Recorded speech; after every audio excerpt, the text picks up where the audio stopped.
saudara, jumpa kembali bersama kami J Salat Ministry. Ya, kami akan berbincang-bincang kepada saudara yang berada di mana saja. Dan lewat tayangan ini saya berharap saudara diberkati, yang sakit diberikan kesembuhan di dalam nama Yesus, yang berbeban berat dan terikat dilepaskan, dibebaskan. Mari kita bersama-sama memberitakan kabar baik. Nah, pada saat ini di hadapan saya juga ada kedatangan tamu yang luar biasa, Bapak Muhammad Ilyas Syam ya. Wow, luar biasa. Nah, ini kok dengar-dengar namanya ini pasti Bapak dulunya Muslim ya Pak ya? Ya, Muslim. Saudaraku, ada banyak berkat yang akan beliau sampaikan, dan persiapkan hati saudara untuk menerima berkat Tuhan itu melalui kesaksian hambanya, pengajaran yang akan dia berikan. Ya, mari Bapak Ilyas silakan menyapa dulu saudara kita semua. Shalom. Shalom. Salam Shalom. sejahtera untuk kita semua. Saya ingin berbagi kesaksian pengalaman iman, bagaimana saya diubah oleh Tuhan Yesus, dipindahkan dari gelap kepada yang terang. Nah, malam hari ini saya akan memberikan kesaksian saya untuk saudara sekalian, kiranya menjadi berkat bagi kita semua. Tuhan Yesus memberkati. Amin. Haleluya. Haleluya. Pak Ilyas, saya mau tanya nih. Bapak dulu dari beragama yang notabene istilahnya sangat sekali anti dengan nama Yesus ya. Ya. Jangankan ikut Yesusnya, dengar namanya saja sudah alergi, ya kan? Nah, kami mau tahu nih Pak, bagaimana ceritanya kok Bapak bisa pindah keyakinan gitu ya, dari dulu agamanya yang taat, pasti sholatnya juga taat Pak, nggak pernah bolong ya. Betul. Nah, kok bisa Bapak tuh pindah gitu? Kok sekarang nih percaya kepada Isa Al-Masih? Itu gimana Pak? Ya. Baik, Pak, saya akan menceritakan dari awal. Keluarga saya, ibu dari Jombang, Jawa Timur, ayah dari Bima, NTB, tepatnya di Tente, Kecamatan Woha. Jauh sekali ya Pak ya? Keluarga saya perantau. Jadi saya sempat sekolah mengenyam SD di Bima, di Tente. Lalu pada usia 8 atau 7 tahun kami merantau ke Jawa Timur, daerah Jawa Timur, di daerah Lekemar, Pasuruan. Ada 3 tempat kami di sana. Nah, selanjutnya ke daerah Purbalingga, di Bukateja. Di sanalah keluarga kami mengontrak rumah. 8 tahun lamanya kami tinggal di sana. Di usia saya, usia remaja ya, umur 16 tahunan lah waktu itu.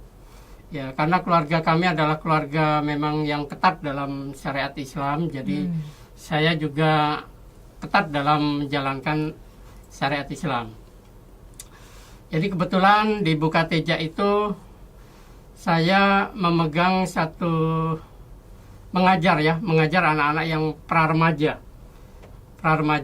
Jadi mereka memulai untuk belajar sholat, bacaan-bacaan sholat, itu bagian saya. Jadi membaca huruf-huruf hijaiyah, nanti ikhroh gitu ya. Jadi mereka ada beberapa anak-anak juga termasuk adik saya 2 yang saya ajar juga di musola ya, di langgar, kalau di sana itu namanya langgar. Iya, iya. Ya, di sana saya mengajar, biasalah kalau orang mau belajar ngaji kan pertama dia mau bisa bacaan sholat, dia harus bisa baca huruf hijaiyah. Alif, ba, ta, sa, jim, ha, ho, zal, ro, ja, sin, swin, sod, do, to, do, ain, goin, wakof, kaf, lam, min, nun, mau, ha, lam, alif, amya, ya. Waduh. Jadi itu harus biasa. dihafal. Kalau sampai nggak hafal, tangannya ditaruh di meja, saya cepret pakai, bukan lidi namanya ya, jadi bambu seperti lidi gitu, tapi sakit kalau kena jari. Tuh, jadi beberapa kali mereka harus menghafal itu. Setelah menghafal baru mereka harus belajar baca ikhro.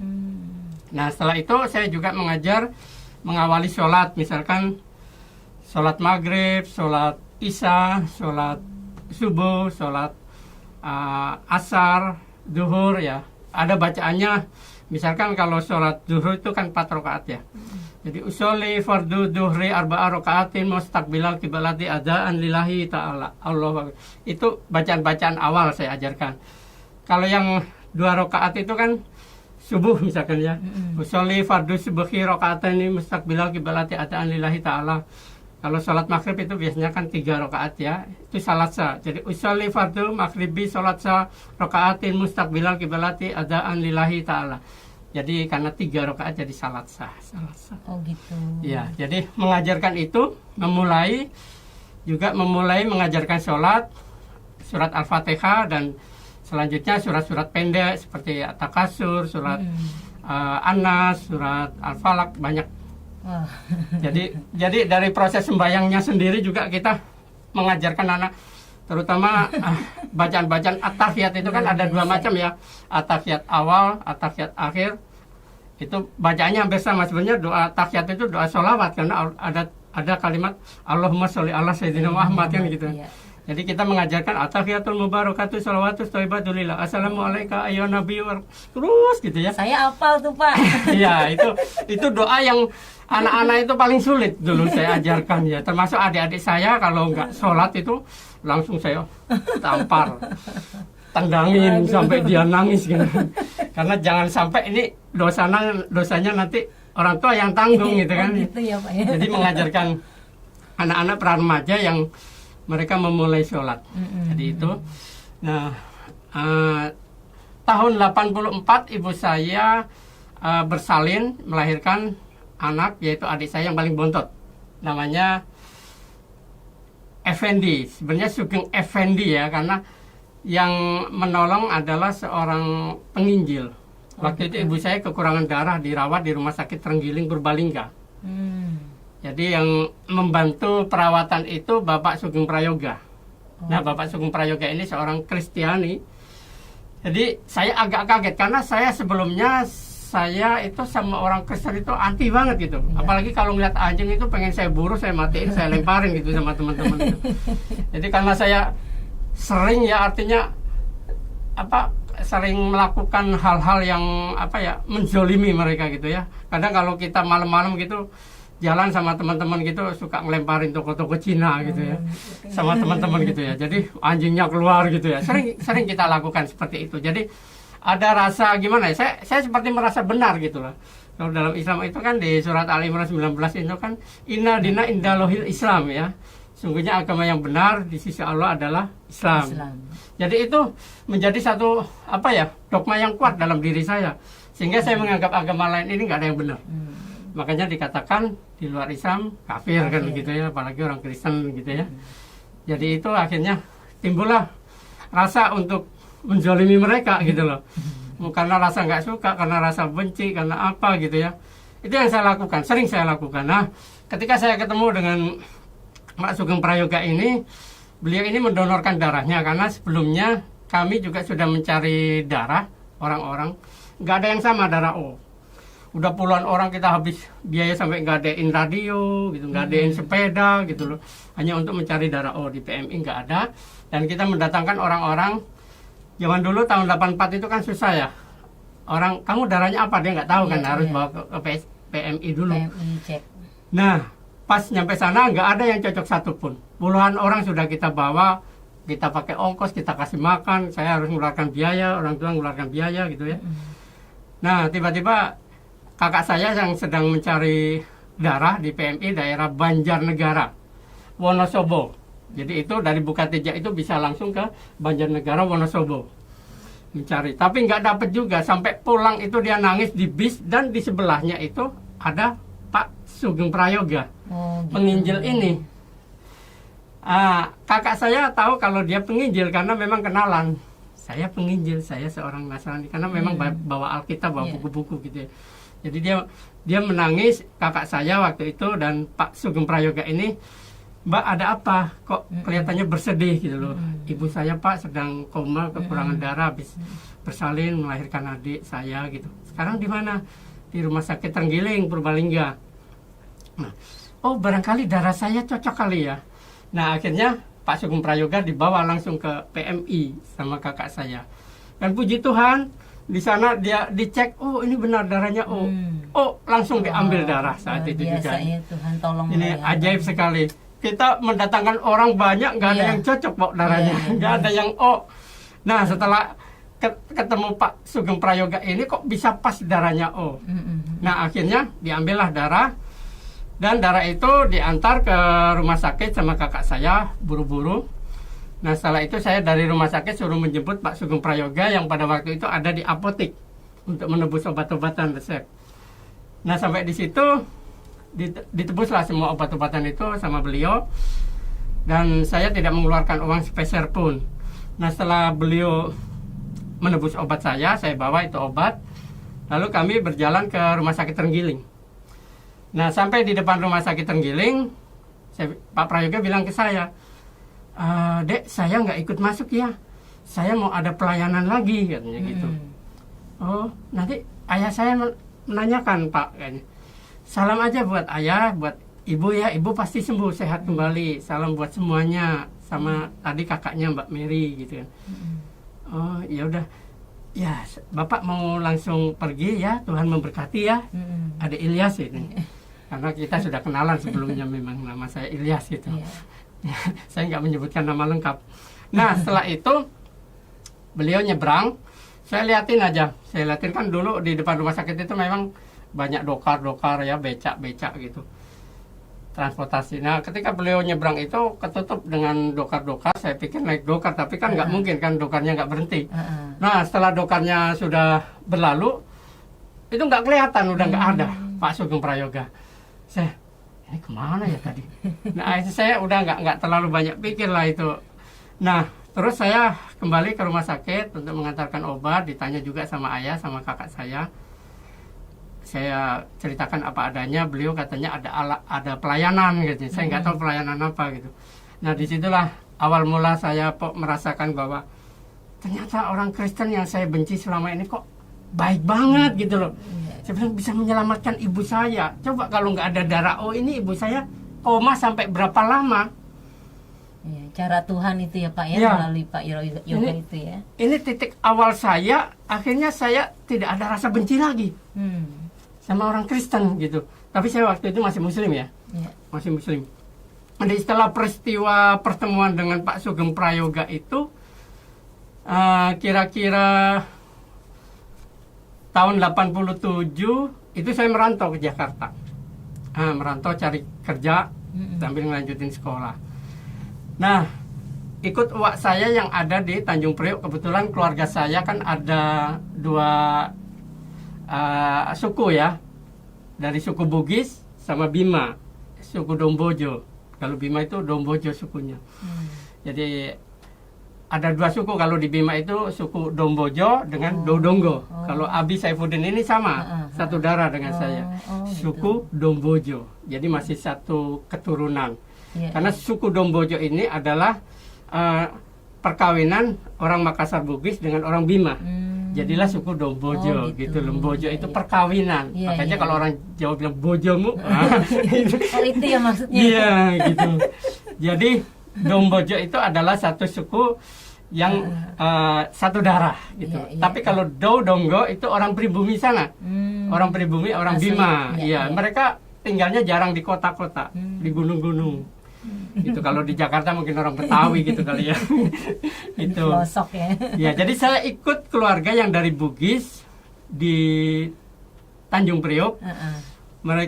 Beliau bekerja sebagai juragan ikan gitu ya, beli-beli ikan, jual ikan di pasar ikan, pelele ikan di Muara Baru, pasar ikan. Saya ikut bekerja di sana. Nah, tapi saya masih menjalankan sholat masih ya, karena itu baru titik awal gitu ya. Saya melihat ada orang Kristen yang saya benci selama ini ternyata baik gitu ya. Dan saya akhirnya rasa benci itu hilang dalam diri saya. Nah, itu sampai di Tanjung Priok saya bekerja. Singkat cerita, tahun 88 saya mengalami sakit. Karena kerja di pasar ikan, saya banyak minum dulu, minuman keras ya, banyak ya saya konsumsi. Karena pengaruh dari teman-teman juga yang kerja di sana. Saya hampir pagi itu kalau mau berangkat ke Muara Baru itu minumnya KTI. Apa itu kata IPA? Anggur ketan hitam. Nah, saya kalau nggak ada minum itu, saya nggak kerja. Karena itu buat Strong ya? mental ya, strong. Supaya kuat langsung mata merah kalau udah Iya, nyampe iya. sana. Itu saya nggak tahu ya. Ini udah pengaruh dari teman itu udah luar biasa ke saya. Tapi saya tetap menjalankan sholat, tetap. Saya paling tekun, paling aktif Sholat lah ya. jalan terus, mabok jalan terus. Ya, mabok. Jadi ya itu saya nggak tahu ya ini.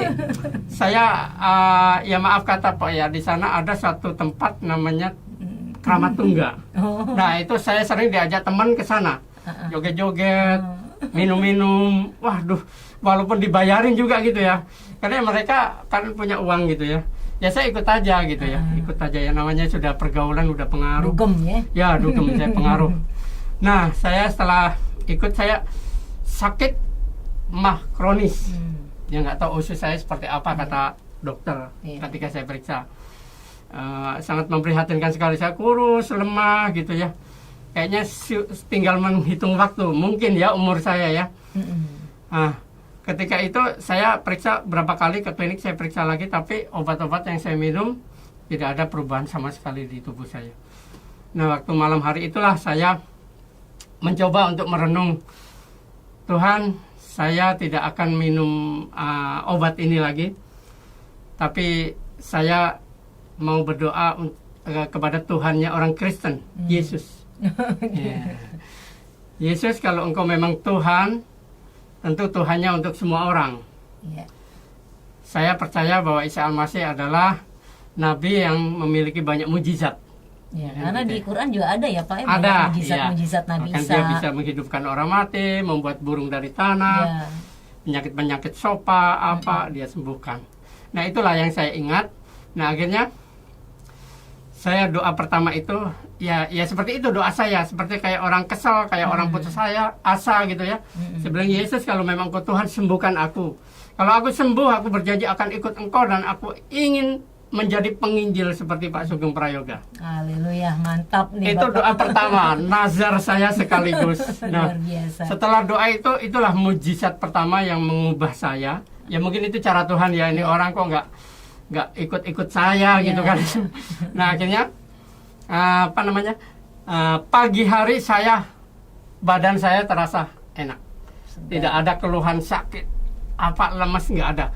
Makanya saya bilang, kok bisa ya saya kok jadi enak badan saya gitu ya. Heran ya Pak ya. Ya, pas pagi-pagi itu saya turun tangga karena saya tidur, tempat tidur saya kan di rumah panggung. Orang Bugis kan banyak rumah Iya, panggung iya. di sana ya. Jadi sebelah rumah wak saya. Nah, saya pas turun ada wak saya di pintu. Pas saya turun depan pintu wak saya. Loh, Ilyas, kok kamu sudah sehat gitu? Kelihatannya kok sudah kuat jalan turun tangga. Iya, Pak, alhamdulillah saya udah enakan gitu ya.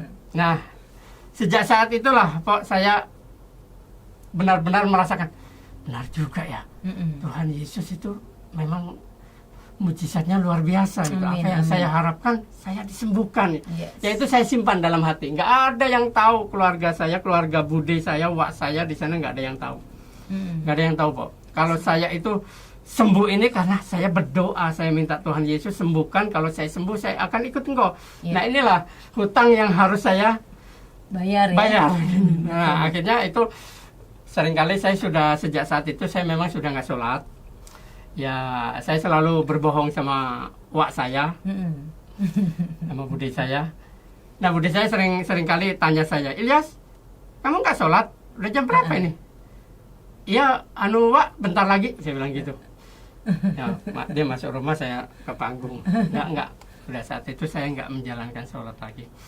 Nah setelah itu saya nggak enak ditanya-tanya terus sama wak saya. Akhirnya saya pindah di rumah kakak sepupu, anaknya wak saya. Iya, iya. Nggak jauh rumahnya sih, nggak jauh. Nah tinggal di situ, saya juga tinggal di lantai atas tapi bukan panggung rumahnya. Nah tinggal di situ, nah akhirnya saya juga diawasin terus gitu ya.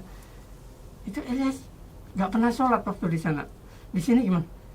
Nggak tahu, saya nggak pernah lihat dia ngambil air wudhu di sini gitu. Nah akhirnya pas kira-kira 2 bulan itulah, pas bulan puasa itu saya akhirnya berterus terang, iya saya sudah nggak sholat gitu.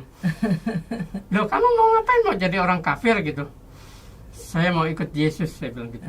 Nggak tahu kok dengan beraninya saya mengucapkan seperti itu, Iya. langsung wak saya melotot, semua sepupu-sepupu anak wak saya itu pada nunjuk, oh tolol kamu, beko kamu, dan lain-lain. Nah, itu ya. Kafir loh. Pokoknya banyak kata-kata itu sudah pasti dikeluarkan gitu. Iya. Terus wak saya bilang, Ilyas sini, kamu tahu nggak depan rumah ini itu orang Manado makanannya jorok-jorok itu, makan babi, anjing juga dimakan. Kamu mau seperti mereka? Ya selagi masih bisa dimakan nggak apa-apa. Saya bilang, wah langsung marah. Nah itulah akhirnya pas waktu malam selesai berbuka, biasa satu meja karena saya nggak puasa, saya tidur di atas. Wah saya bilang di situ ada sepupu-sepupu saya lah, yang dari Bugis yang ikut kerja di sana, ada 4 laki-laki sepantaran saya. Waktu itu ya sekitar umur 20-an lah, 20 tahun, 22, 23 lah. Nah, wah saya bilang habis selesai buka ini, pada tahu nggak nih, Ilyas, kan sekarang udah jadi kafir katanya gitu. Nah itu ngomongnya lantang, saya dengar di atas, saya dengerin aja. Jadi kalau orang kafir itu kan harus diapain, Jo? Dibunuh juga nggak apa-apa, darahnya halal, kata wah saya. Ya kan? Karena Nabi sendiri juga katakan gitu, kalau orang keluar dari agama dia dibunuh nggak apa-apa. Man badalah dinahu faktuluhu. Barang siapa menukar agama keluar dari Islam, bunuhlah dia. Waduh.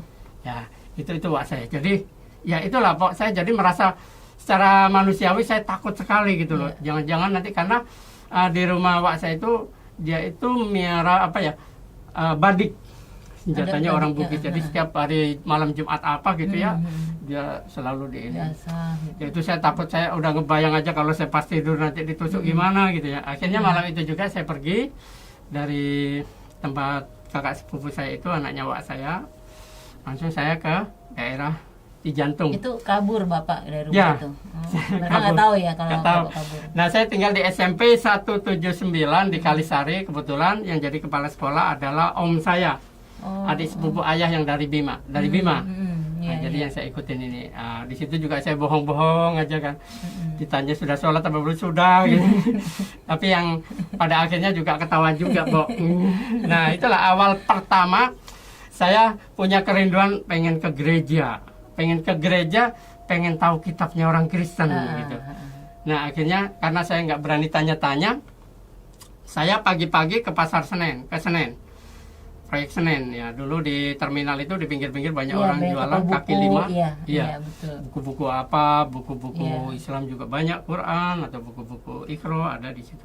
Saya ke sana, kira-kira pagi-pagi saya ke Senen, saya beli buku Alkitab. Tapi susah nyarinya, Pak. Pas saya di situ, saya liatin kok ini jualannya buku-buku Islam semua gitu ya, pas. Terus yang jual saya deketin, Bang, ada bukunya kitabnya orang Kristen nggak gitu? Ada, mau perlu berapa kan? Satu aja. Mana ini? Nggak ada, saya bilang gitu kan, digelar kan. Ada di sini. Nggak taunya diumpetin. Ya, saya bingung, kok diumpetin? Iya, ini ada tulisannya. Pas dibuka ada tulisan merah, tidak diperjualbelikan. Wah. Tapi nggak apa-apa saya beli. Nggak apa-apa gitu. Waktu itu dikasih harga berapa ya? 4.000 apa berapa ya? Ya uang segitu masih mahal. Saya tawar sampai 3.000 kalau nggak salah baru dikasih. Terus saya senang sekali. Udah itu saya dibungkus rapat sama Bang, dibungkus ya? Ya dibungkus rapat. Terus saya bawa pulang. Saya kebetulan di SMP 179 itu Pok, saya tidurnya di kantor.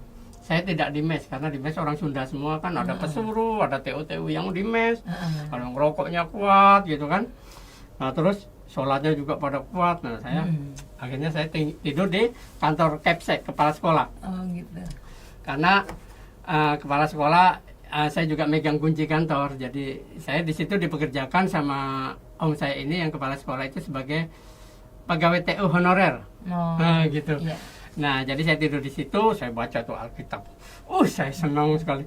Tuh kerinduan semakin gimana ya Pak? Mungkin saya sulit untuk menggambarkan ya, kerinduan ingin ke gereja gitu. Udah baca ini, banyak yang nggak ngerti tapi senang. Selalu haus ya, ingin sekali beribadah. Baca terutama Perjanjian Baru ya, yang saya baca itu sampai saya katamin berapa kali itu. Belum dibaptis itu saya udah katamin berapa kali sampai kitab Wahyu. Iya dong, Quran aja Bapak katam, kalau Alkitab nggak katam kebangetan Pak. Iya. Jadi sejak saat itu saya sudah kerinduan ke gereja. ada guru-guru yang agama Kristen orang Medan namanya Ibu Masliana. Ada kepala TU Tata Usaha namanya Pak Pasaribu. Saya tanya Pak Pasaribu dulu, karena saya TU kan di situ ya. Pak, saya boleh nggak mau ke gereja? Mau ngapain? Katanya gitu. Karena beliau tahunya saya Muslim, karena saya ponakannya Pak Ismail, kepala sekolah. Nggak boleh gitu. Di situ tempatnya orang Kristen, katanya gitu. Oh, jadi orang Islam nggak boleh? Nggak boleh. Mau ngapain gitu? Orang Islam tempatnya di masjid itu di belakang, gitu. Waduh. Nah di situ, ya gimana ya gitu. Terus akhirnya tanya lagi sama guru yang Kristen, yang dari Medan juga, Bu Masliana namanya.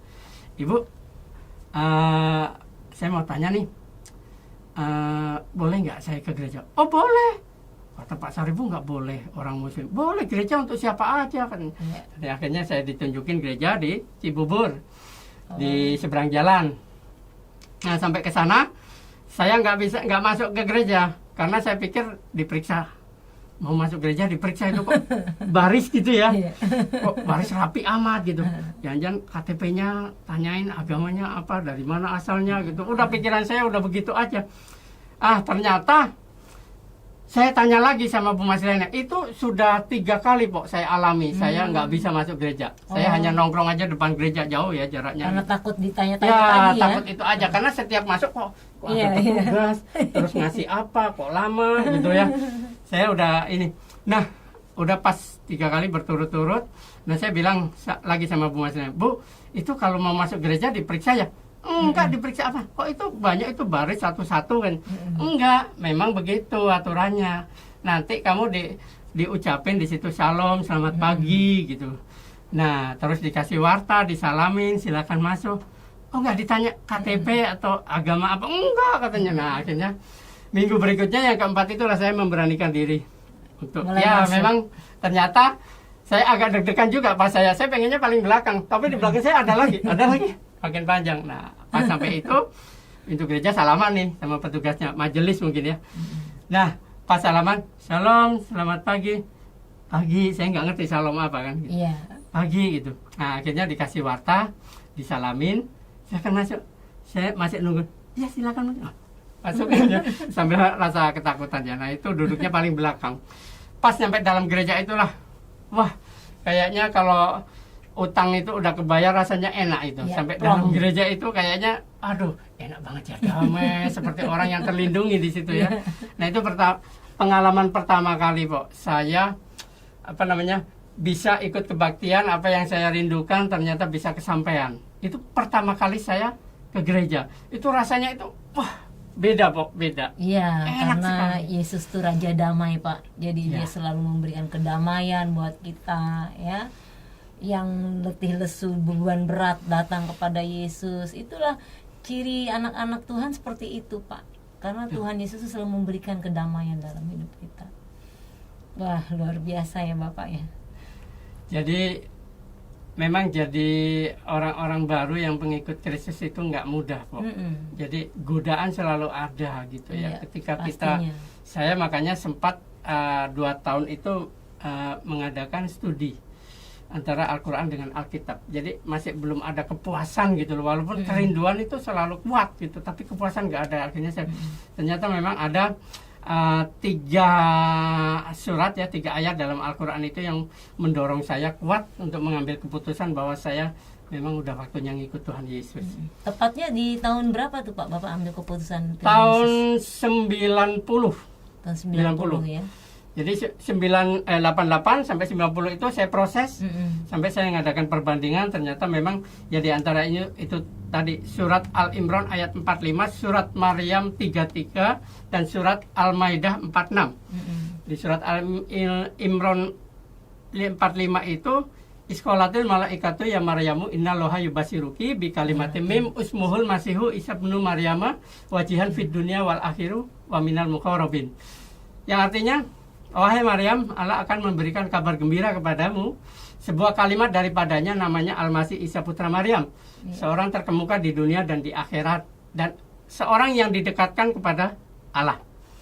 Jadi itu menggugah saya. Berarti kalimat firman. namanya Al-Masih, Isa putra Maryam. Ya. Jadi kok sama ya di sini di Yohanes 1 ayat 14 firman menjadi manusia. Nah, itu menguatkan saya kok, menguatkan saya. Jadi 3 ayat ini menjadi satu menguatkan saya, menjadi kekuatan buat saya, mendorong saya untuk lebih dekat lagi ya. Iya, di surat Maryam 33 juga wassalamu alayya yauma wulitu wa yauma amutu wa yauma abtu haya. Jadi kesejahteraan kata Isa Al-Masih ada padaku saat aku dilahirkan, saat aku wafat, saat aku dibangkitkan hidup kembali. Abtu haya. Jadi itu menjadi satu kekuatan buat saya. Oh, ternyata memang Isa mati. Ya, ternyata memang mati, bangkit, hidup kembali. Sama yang di Injil. Jadi itu menjadi iman saya. Dan yang ketiga adalah surat Al-Maidah 4:6. Itu Injil adalah petunjuk dan cahaya. Itu jelas sekali dikatakan wa khufaina ala asarihim bi Isa bin Maryama musaddiqan lima baina yadayhi minat Taurati wa atainahul Injila fihi hudaw wa nuru. Jadi di situ Allah berfirman, aku meneruskan kepadamu, hai Isa, ya, membenarkan kitab sebelummu, yaitu Taurat. Dan aku memberikan kepadamu, Isa, kitab Injil. Di dalamnya ada petunjuk dan cahaya. Fihi hudaw wa nuru, cahaya. Jadi di situ menjadi kekuatan. Kok bukan Quran ya yang petunjuk dan cahaya gitu ya. Jadi saya lebih kuat lagi untuk percaya gitu loh. Ternyata Injil memang ada petunjuk dan cahaya ya. Kalau mungkin belum percaya ya, silakan bisa baca di rumah ya. Surat Al-Maidah ayat 46. Di situ jelas disebutkan bahwa Injil adalah petunjuk dan cahaya. Amin. Haleluya. Sama di Injil juga dikatakan oleh Yesus di Yohanes berapa? 8 ayat 12 kalau nggak salah ya. Akulah terang dunia. Barang siapa mengikut aku, dia tidak akan berada dalam kegelapan. Jadi itu yang menjadi pegangan saya kuat. Jadi saya tidak hanya percaya Injil, tapi di Al-Quran juga saya imani, karena itu mendorong saya untuk percaya kepada Isa Al-Masih, Yesus Kristus sebagai Tuhan dan Juru Selamat saya. Amin. Haleluya. Wow, dahsyat, luar biasa. Tuh, mau kemana lagi? Mau cari Tuhan yang gimana lagi ya? Dia itu hidup. Yesus tuh benar-benar ada. Nah, kalau saudara mau menerima Tuhan Yesus, menerima Isa Al-Masih itu, ayo, silakan. Saudara boleh tantang dia seperti tadi Pak Ilyas katakan, hai Isa Al-Masih, atau orang Tuhannya orang Kristen, tunjukin kepada saya. Silakan. Karena Yesus hidup. Jadi dia tahu apa yang menjadi kebutuhan saudara. Dan saya percaya lewat kesaksian Bapak Ilyas pada saat ini sungguh memberkati kita. Dan bagi saudara-saudara yang belum menerima Isa Al-Masih, Yesus Juru Selamat, nah saudara harus miliki itu ya. Caranya, cari, berdoa, minta. Cara Tuhan untuk memanggil saudara banyak sekali ya, yang tidak pernah kita pikirkan. Karena apa? Kekristenan itu bukan suatu agama ya yang memaksa orang untuk ikut, untuk percaya kepada Yesus, tidak saudara.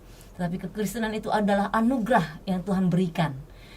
Terima kasih saudaraku yang kekasih. Demikian kesaksian dari Bapak Muhammad Ilyas Syam, dan kiranya Tuhan Yesus senantiasa memberkati saudara sekalian. Saudara mau tahu kelanjutannya bagaimana Pak Ilyas menjadi hambanya yang luar biasa melayani menginjil ya Pak ya? Saksikan tayangan kami berikutnya di J Salat Ministry. Shalom, Tuhan Yesus memberkati. Tuhan Yesus memberkati.